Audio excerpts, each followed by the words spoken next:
Zonja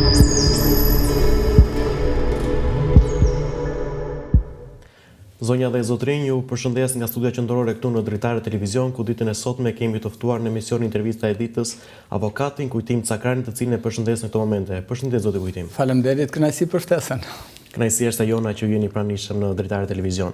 Zoti Kujtim, sa po përmend emrin tuaj menjëherë lidhet me çështjen e ish-presidentit të vendit zotit Ilir Meta. Në ç'pikë është çështja e zotit Meta në fjalë?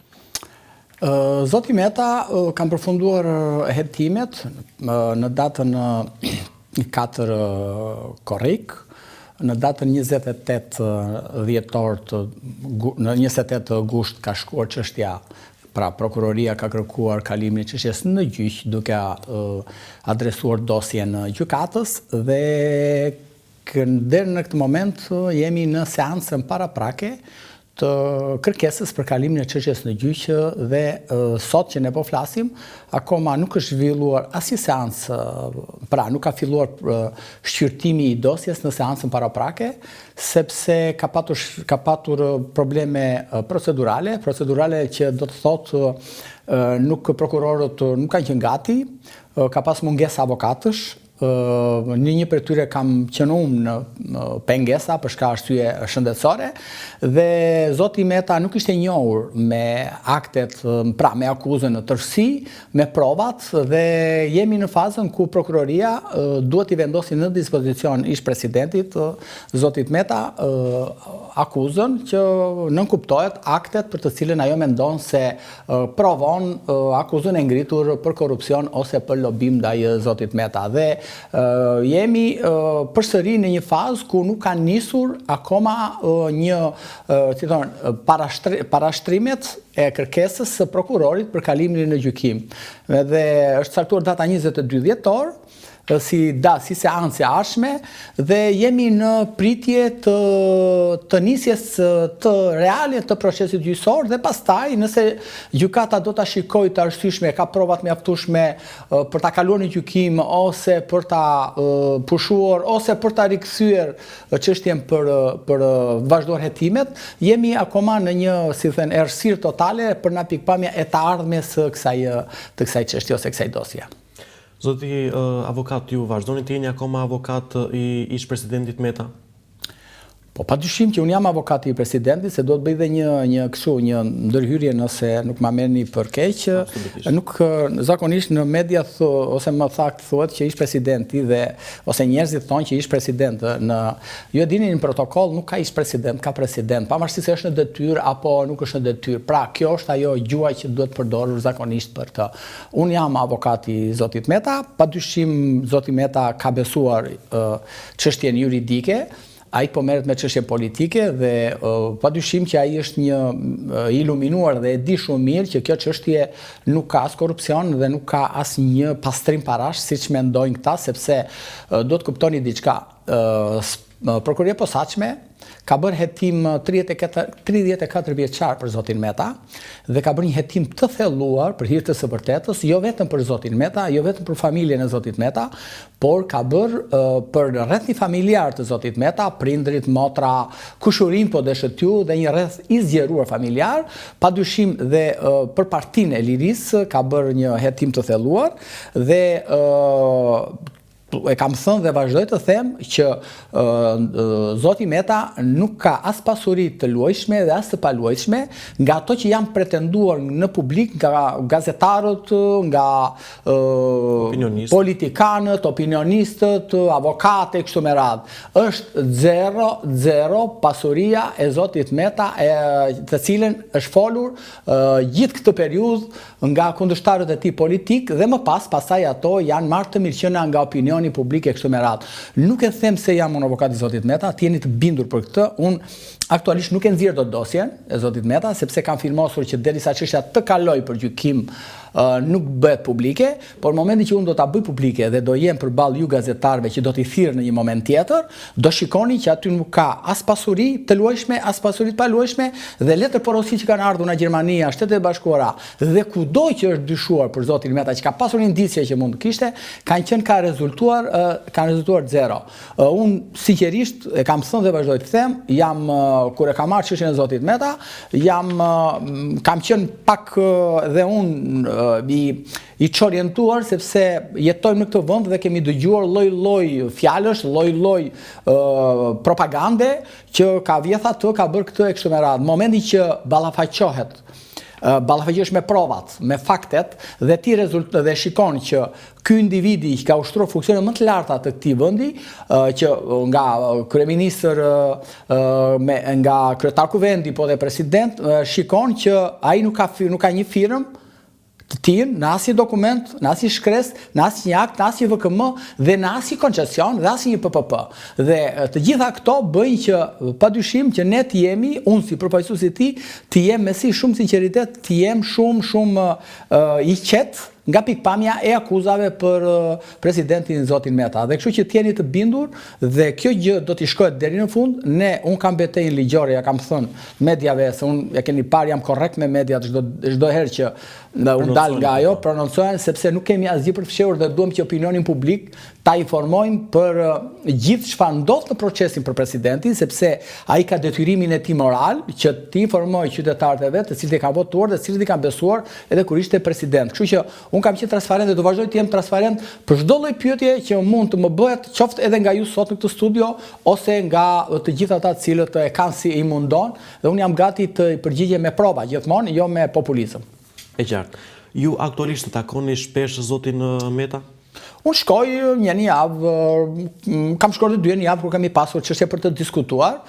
Zoti Meta është mirë, është shumë mirë, madje është mirë dhe fizikisht, sepse bën atë rutinën e tij të përditshme, lexon, bën atë programin e tij të shërbitjes së palestrës e kështu me radhë, bën deklarata ose bën komunikime me mediat në kuptimin që dërgon shkrime e kështu me radhë, dhe ka atë aktivitetin e tij që nuk shkëputet nga jeta, vetëm se është izoluar, po asgjë tjetër nuk e shkëput nga kontaktet që ka me njerëzit, pavarësisht se nga drejtoria e përgjithshme e burgjeve ka patur një mënyrë, një qasje shumë persekucioni ndaj tij, mund të themi deri në inkuizicion, ku i kanë privuar qoftë kjo edhe lojrat me ping-pong që më parë, ose takimet me kolegët e partisë ose me deputetët e partisë, po qoftë edhe deputet të Kuvendit të Shqipërisë. Pra ka patur një mënyrë shumë represive, për të cilën zoti Meta padyshim nuk është ankuar, por unë i kam bërë publike dhe i kam dërguar në fakt edhe shkresa jo vetëm avokatit popullit që kam bërë një ankesë, 2 ankesa, dhe të dyja unë i kam fituar këtë dava me drejtorinë e burgjeve, sepse unë jam ankuar për mënyrën se si ai trajtohet në paraburgim, sepse një politikan nuk mundet të trajtohet, një politikan i cili është edhe numri 2 opozitës, si është Partia e Lirisë dhe zoti Meta, po mbi të gjitha një president, një kryeminist nuk mund të trajtohet si liderët në vendet ish sovjetike, ose siç e trajton Erdogani, ish-kryetarin ose kryetarin e Bashkisë së Stambollit. Dhe kështu që kjo ka qenë një betejë cilën unë e kam fituar para 3 ditësh, ku avokati i popullit pas një hetimi disa javor lidhur me mënyrën dhe qasjen që kanë institucionet ndaj zotit Meta, ka dalë një përfundim që ndaj zotit Meta është bërë një persekuton nga drejtori i përgjithshëm i burgjeve. Unë nuk mund të akuzoj dot as kryeministrin, as ministrin asgjë, sepse ne betejën e kemi pasur me drejtorin e burgjeve, i cili për të justifikuar veprimet e tij, të cilat binin ndesh me kushtetutën dhe me konventën evropiane e drejtave të njerëzit, na nxirrte një rregullore ose një ligj për ekzekutim me vendime penale, dhe ai ligjën e pengonte zotin Meta të ushtronte funksionin e tij si politikan, apo si kryetar i partisë, apo si njeri i cili donte kërkonte edhe votën e qytetarëve shqiptar, se ju e dini që ai ishte edhe kandidat për deputet dhe s'pati asnjë mundësi që ai të komunikonte me ju gazetarët, të shprehte mendimet e tij. Dhe unë e kam fituar këtë sepse kushtetuta është mbi ligjet vendase dhe Konventi Evropian është mbi kushtetutën e Shqipërisë. Dhe sot që ne po flasim, unë kam një rekomandim nga avokati i popullit, ku jep të drejtë tashmë që çdo kush, ju gazetarët, mjafton që të bëni një kërkesë dhe dheni ta kontaktoni, ta takoni zotin Meta pranë institucionit votës dënimit, por edhe ai mundet të kontaktojë ju me anë të telefonit për të bërë biseda telefonike e kështu me radhë. Kështu që kjo ishte një betejë për cilën padyshim administrative, por ne e fituam. Dhe kështu që zoti Meta vazhdon atë rutinën e tij, është i kthjellët në çdo lloj veprimi dhe mendimi, dhe unë shkoj e takoj gjithmonë kur kam mund të themi diçka për të konsultuar për çështjen gjyqësore. Ai çështja gjyqësore ma ka besuar mua, unë kam marrë dhe kolegun tim zotin Zllima, Gylsen Zllima, një avokat, një djalë i ri, i cili është shumë i mirë si avokat dhe padyshim të dy po punojmë për të vazhduar më tej procesin gjyqësor. Zoti Meta merret me çështjet politike, çështjen juridike ne ka besuar ne. Kohëve të fundit avokat është folur se zoti Meta po shkruan një libër. Sa e vërtet që ndron kjo pjesë? Po, padyshim, zoti Meta po shkruan një libër sepse ju e dini, jeni i ri, ndoshta zoti Meta është student i dhjetorit. Pra zoti Meta ka qenë në lëvizjen e 8 dhjetorit me studentët ku ka ka qenë pjesëtar në atë lëvizje studentore që ka rënë atëherë dhe muri Berlinit ose muri që ka rënë komunizmi në Shqipëri.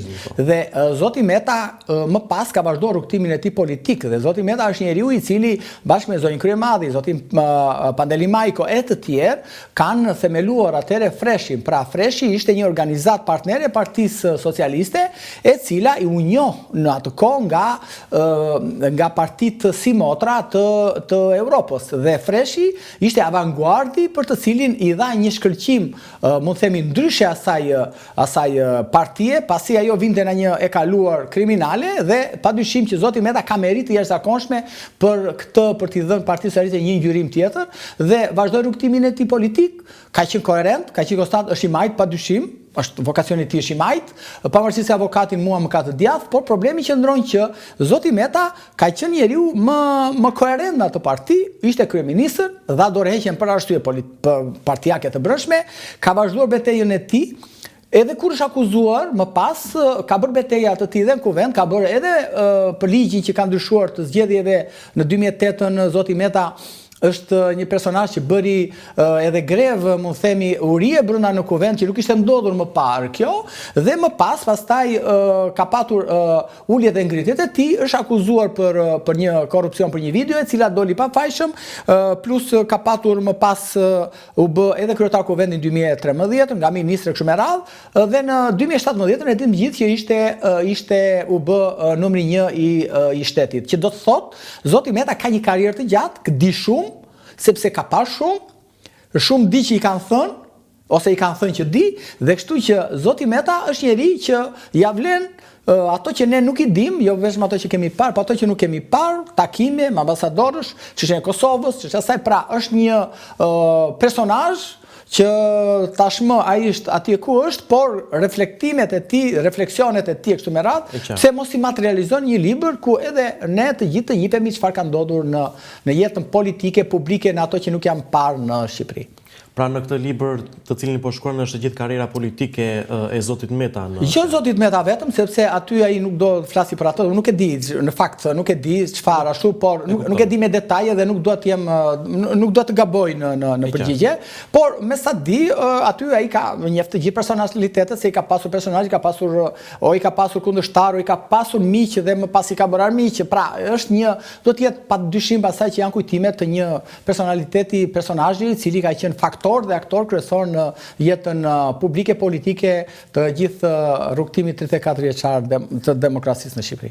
Nga ana tjetër edhe ish bashkëshortja e zotit Meta po merret me kinematografi. Ju keni kontakte me zonjën Kryemadhi në fjalë?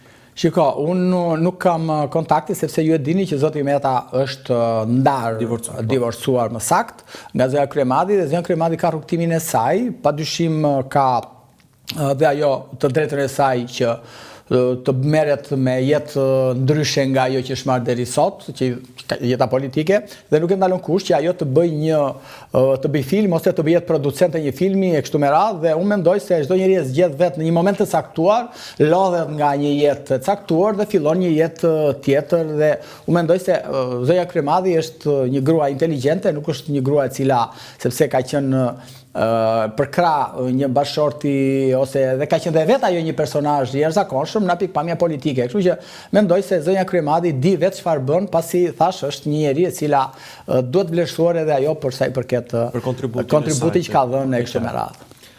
Aktualisht zoti Meta ka kontakte me bashkëpunëtorët e vet politik? Të thash, kontaktet kanë qenë të reduktuara shumë, kanë qenë kontakte me letra, sepse drejtori i përgjithshëm e burgjeve nuk i ka lejuar kontaktet. Tashmë ata Thash ju hap rruga dhe do të shkojnë të atakojnë, s'ka më penges ligjore nga drejtoria e burgjeve, por kontaktet i ka me anë të letrave që dërgon e kështu me radhë dhe me anë të telefonatave që ai ka patur, po jo me antarët e kryesisë së partisë së tij, por me persona të tjerë, sepse lejohen 15 telefonata. Pra, siç e ka një ligji për ekzekutim vendimeve penale, lejohen vetëm 15 persona që ti mund të kontaktosh. Ndër këta janë edhe disa persona të cilët ai përveç familjes që padyshim ka fëmijët, ka prindrit, ka motrën, ka avokatët, dhe kështu që 15 numra ju besoj se janë shumë pak për të kontaktuar me të gjithë ata që ti do të kontaktosh. Zoti avokat, çfarë pritet për çështjen e Ilir Metës në hapat pasues? Shiko, ne sinqerisht jemi duke u marrë seriozisht sepse prokurorisi kemi kërkuar të na faktoj akuzat ku janë dhe të na sjellë listën e provave, gjë që prokuroria nuk e ka bërë, dhe unë mendoj se prokuroria shqiptare është pra prokurorë, se janë 3 prokurorë, zoti Dumani, zoti Kraja dhe zoti Klapi, dhe të 3 këta prokuror nuk kanë sjell akoma, edhe pse provat që në ata ne ka vënë në dispozicion janë 134 fashikuj, që do të thonë që janë rreth 70.000 dosje, dhe 17.000 faqe, dhe 70.000 faqe, ne nuk zoti Meta, unë i kam ato në formatin digital, por zoti Meta i donte fizikisht. Dhe ju imagjinoni 134 fashikuj sa janë, që zoti Meta nuk i kërkoi të gjithë ato, i kërkoi vetëm të njifesh me një pjesë të tyre, dhe ku ishin provat të cilët e fajsonin atë lidhjet e tij me persona të cilët mendohet që ka kryer një aktivitet palishëm, sepse do të kuptojmë diçka, di për sa pretendohet akuza që zoti Meta, sepse njerëzit mendojnë. Disa pretendojnë spaku. Pra, prokuroria që është korrupsioni i tij për 200.000 euro. Se mos e mendoni 200 milion euro. 200.000 euro thot nuk justifikon. Kur zoti Meta vetëm ma pagat a 92 tani, pra që kur ka lënë presidencën, ka patur rreth 1 milion euro paga dhe dieta. Zoja Kryemadhe gjithashtu. Pra, ky është se mos e mendojnë qytetarët ta kuptojnë. Zoti Meta nuk akuzohet për as 20 milion euro, as 30, as 50, po deshët ju. Akuzohet sepse sipas pakut ka një mesazh ku thot më duhen 200, kaq.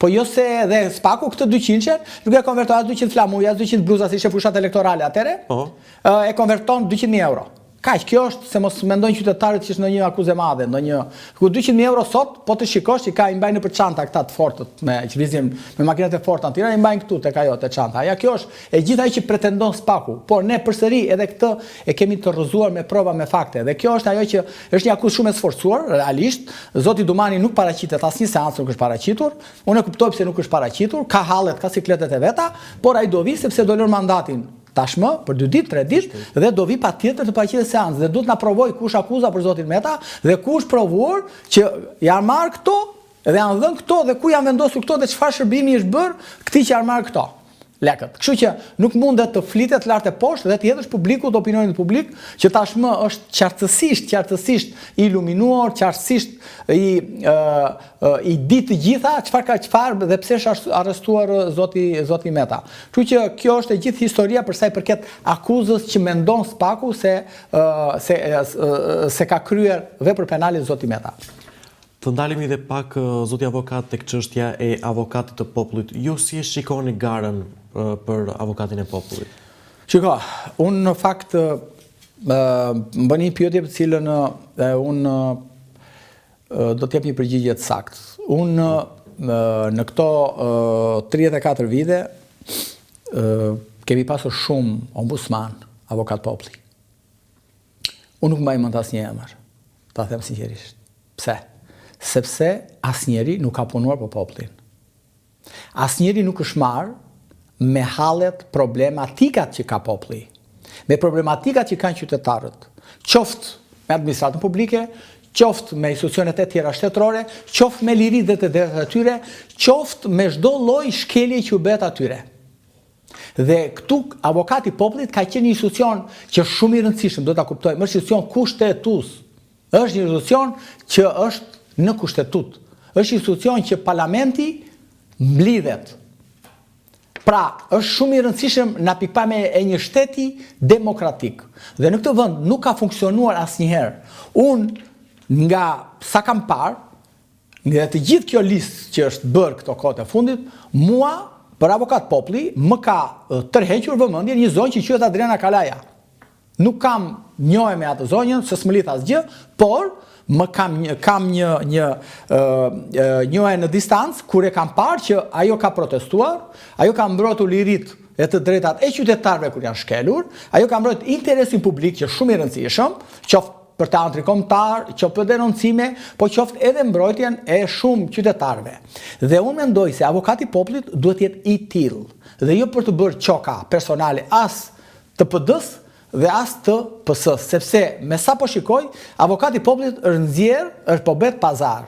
Dhe kjo është shumë e turpshme që të bësh pazar me institucionin më të rëndësishëm kushtetues që është avokati i popullit. Dhe unë e shikoj këtë gjë një turp të madh që ti japësh atij institucioni, vendosën atij institucioni njerëz të cilët nuk kanë lidhje fare, se mase janë jurist, nuk po them që nuk janë jurist, nuk them që nuk e kanë formimin e tyre jurist, të kuptohemi, por që të bësh avokat i popullit, duhet patjetër ti të kesh një background, ti duhet të kesh një karrierë, ti duhet të kesh dhënë prova që e mbron realisht popullin dhe jo të vendosesh aty vetëm për të marrë atë pagën, sepse llogaritë kështu janë bërë në këtë vend, do shkoj atje, do rri 5 vjet, do marr atë pagën 1.000 apo 2.000 apo 3.000 euro dhe sigurova dhe kaq, siguroj dhe mbyllet sa problemet e mia për interesa personale, familjare, klanore, krajinore, edhe pastaj do presim të zgjidhet herën tjetër avokati tjetër i popullit. Unë mendoj se kjo histori duhet marri fund, sepse avokati i popullit, avokati është shumë institucioni shumë i rëndësishëm, ku mbron interesat e qytetarëve që janë të pambrojtur nga çdo lloj gjë, sepse në të gjithë botën qeverit, pushtetet shkelen ligjin, se është natyra që shkeli ligjin. Po kush del që ta mbrojë, kush i bën ball, i bën avokati i popullit pra, që e ka në ligj të përcaktuar, nisetimet dhe kryesisht po dhe shëtyu, e ka në ligjin neni 13 të ligjit për organizimin e funksionimit të avokatit të popullit, që të nisi dhe kryesisht kur shikon një padrejtësi, njëri që prishet banesa, njëri prishet shtëpia, njëri që merret me dhunë nga policia, njëri që intimidohet nga administrata, njëri që kërcënohet nga policia. Pra, këto interesa duhet të mbrojë avokati i popullit. Dhe do të vishet me takja spilo, me zinxhira dhe me varse 200-300.000 euro, edhe me çanta Berkeley me 30.000 euro, edhe pasaj shkojnë për festa dhe ky që nga avokati i popullit. Jo më avokat do të veshë atletet, pantallonat dhe do të dalin në terren të merret me qytetarët. Ky është roli i avokatit të popullit. Cila është arsyeja që Partia Demokratike ka tërhequr emrat që propozoi? Unë këtë nuk e di, do pjetur ata që të cilët e kanë bërë këtë vendim, po mendoj dhe besoj që me atyre u ka shkar situata, në pak në gjykimin tim, sepse aty ata kanë dhënë firmat Endri Shabanit, që Endri Shabani mund të jetë një djalë shumë i mirë, s'ka asgjë, mund të jetë i shkolluar mirë, mund të jetë i formuar mirë, por nuk besoj se e lidh gjithë deputetët e Partisë Demokratike me zotin Shabani. Pak në ky gjykimin tim dhe debati që ka plasur sot, pak në dhe në rrjetet sociale dhe sa kemi parë, është që ata kanë dhënë firma Endri Shabanit. Dhe unë shikoj të pa besueshme dhe pa tolerueshme po deshët ju, që ti të japësh firma atij personazhi i cili ty të ka sulmuar vazhdimisht, të ka quajtur politike vjetër, të ka quajtur hajdut, të ka quajtur kriminal, pra të ka etiketuar ty me të gjitha gjërat që etiketohet një organizatë terroriste. Ai ti ka bërë, tani ti si mund të japësh firmën? Ky është thelbi i gjës. Dhe unë për këtë po them, si ka mundësi ata të Partisë Demokratike të japin firmat Endri Shabanit. Ore, nuk kam gjë me Endri si Ender në kuptimin, ai bën politikën e tij, ka qenë në politikë, do thoshte çdo lloj anatemimi për kundërshtar dhe kjo është e pranueshme. Është e pranueshme. Por problemi që ndodh që këta që janë sulmuar pikërisht nga ky japin firma për të bërë ai avokati i popullit. Kjo është pyetje e madhe për cilën unë nuk po marr dot përgjigje. Kush mendoni ju se do të zgjidhet avokati i popullit? Padyshim Endri Shabani për mua. S'ka asnjë dyshim, sepse pash dije qasjen që kishte zoti Ysimanja, që nuk e pranoi tërheqjen e firmave të opozitës, për që kishin dhënë për zotin Shabani dhe për gjithë të tjerët, të 6 sa ishin ata, dhe këtu kuptova që kjo ishte një lojë për të cilën një grask, mund ta themi, për të cilën ra edhe opozita, e gjithë bashkë këta, dhe mendoj që nesër do votohet për mua, pa dyshim, zoti Endri Shabani. Ndalemi edhe pak zoti avokat tek zhvillimet e fundit në Partinë Demokratike. Si shikoni zhvillimet e fundit në Partinë Demokratike dhe a duket foltorja e Ervin Saljanit premtuese për demokratët? Shiko. Them diçka. Po. Unë kam një habi të madhe, sepse Partia Demokratike ka në statutin e saj, më të gaboj në nenin 21-22, që lejon fraksionet. Pra, lejon zërin ndryshe, lejon organizimi ndryshe në parti. Dhe fakti që ti e ke bërë me statut që lejon fraksionet, ose lejon mendimin ndryshe, ose njerëz të cilët nuk mendojnë si ty mere si ta duash, e ke në statut, pse ti atëherë nuk lejon dhe pse duhet të bëhet kaq zhurmshme kjo situatë qoftë dhe në mediat. Unë nuk e shikoj këtë gjë, e shikoj në pikpamja normale dhe unë po të isha në një organizatë të tillë, kur nuk do më pëlqente, do ngresha, do flisja kundër dhe nuk më duhet ndonjë habi e madhe që duhet të merren patjetër me Saliani, por dakord, ka mbështetësit e tij. Çdo njeri ka mbështetësit e tij brenda në një parti caktuar. Jo zoti Saliani, po, ka qenë deputet, ka qenë aktivist, pra ka kaq vite që është i angazhuar dhe i njohur në Partinë Demokratike, ka bërë betejë në Korç, kur ishte në zgjedhjet e 2021-shit, bëri betejë, bëri dhe burg, po deshët ju, ishi vetëm në unikal në botë që bëri burg për vepër penale, të cilën nuk ishte në kodin penal. Kështu që zoti Saliani ka, si thon asaj, ka pjesën e tij, aksionet e tij te Partia Demokratike dhe unë nuk e shikoj ndonjë habit madh. Unë po, nëse do të shikoni për shembull disa ditë më parë, zoti Braçe diskutoi në parlament apo në mbledhje të grupit, diskutoi dhe uzu me ministrin e financave apo të bujqësisë për problematikën e fermerëve dhe diskutonte aty taksat, ajo kjo që ishte një gjë shumë shqetësuese dhe ishte një opozit brenda opozitës, por media nuk merren me zotin Braçe që bën opozitë Ramës, sepse kjo është i bësh njësoj si bën opozit partisë tënde në pushtet, të kuptojemi, dhe nuk merren me këtë, merren me Saliani, por shumë mirë takoj demokratët, ku është problemi këtu? Takoj sa demokrat, sa të gënjyer, sa të lodhur nga PD-ja, sa të lodhur nga Flamunoka, nga Berisha apo kushdo tjetër, i takoj. Ku është problemi? Unë nuk shikoj ndonjë problem që duhet patjetër ne ta marrim këtë gjë që është një gjë normale, krejt normale në parti politike dhe ta bëjmë këtë rendite në diskutime në çdo lloj formati televiziv apo portal apo ku ta di unë, në Facebook e çdo rrjet social. Kështu që mendoj se është gjë është normale. A mendoni se do ketë një përçarje në Partinë Demokratike për këtë pjesë, meqense ka nisur dhe foltorja e Salianit? Shiko, unë do shikoj nëse Saliani do vazhdoj, pra do shikoj ecurin e Salianit, nëse ai do ketë takime të tjera, foltore të tjera po i quaj, dhe pastaj sepse tani shumë shpejt për të diskutuar nëse çfarë do ndodhi në Partinë Demokratike, do ketë fraksione kështu. Unë nuk mendoj që mund të ketë fraksione. Partia Demokratike ka pjell prej vitit 90 gati, mund them 15-20 parti të tjera, gjitha këto kanë dalë nga Partia Demokratike, nuk është çudi e madhe që të dalin në një fraksion tjetër nga partia. Nuk është ky problemi. Problemi është që sa fuqi ke ti të marrë shumicën, sepse ne dim demokracia është shumicë. Nëse ti me shumicën në një parti, vërteton që ti je ai forti dhe të tjerë duhet vinë pas të mbështesin. Po nëse ti ke një grup aty dhe bën një takim sot dhe se ke mundësinë më të bësh një takim në Kuks, në Fier, në Lezhë apo në Gjirokastër, atëherë nuk mendoj se ti mund të jesh faktor dhe të bësh ti të marrësh partinë. Pra, kërkon shumicë, siç kërkon shumicë për të ardhur në pushtet në qeveri, kërkon shumicë edhe për të marrë partinë, sepse nuk është shkollaj për të marrë një parti politike.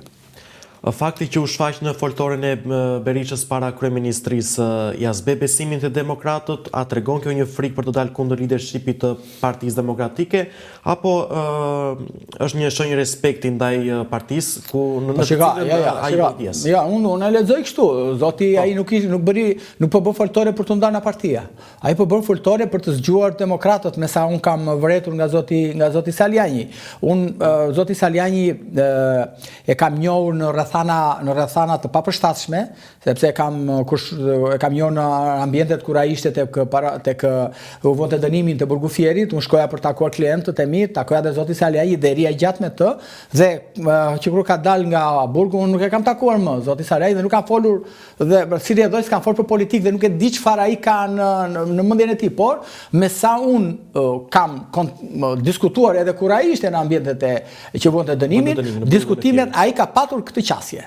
E ka patur zoti Saliani, ka qenë i pak kënaqur edhe nga fushata që është bërë, që bëj atëre për zgjedhjet e 11 majit, kishte rezervat e tij për mënyrën se si po bëj fushata, për mënyrën e njerëzve që u zgjodhen, për organizimin dhe funksionimin e fushatës e kështu me radhë. Pra, zoti Saliani, jam me bindje këtë, e ka patur këto rezerva, po jo ndaj Partisë Demokratike, jo ndaj Sali Berishës.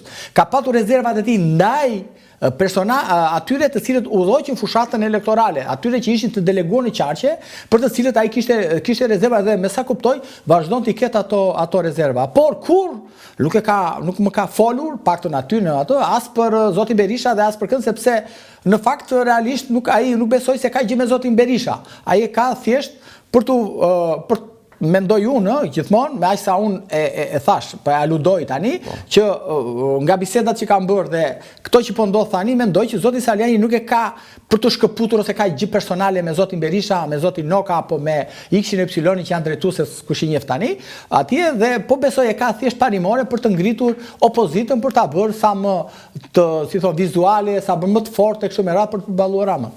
Zoti avokat, ju në falenderoj që ishit i pranishëm ditën e sotme në intervistën e ditës dhe ne bashkë do të mbetemi në kontakt për të rijat e fundit nga politika, por gjithashtu edhe për çështjen e Ilir Metës. Ju falenderoj. Unë ju falenderoj shumë për ftesën dhe gjithashtu të uroj suksese në punën tuaj. Faleminderit. Faleminderit juve.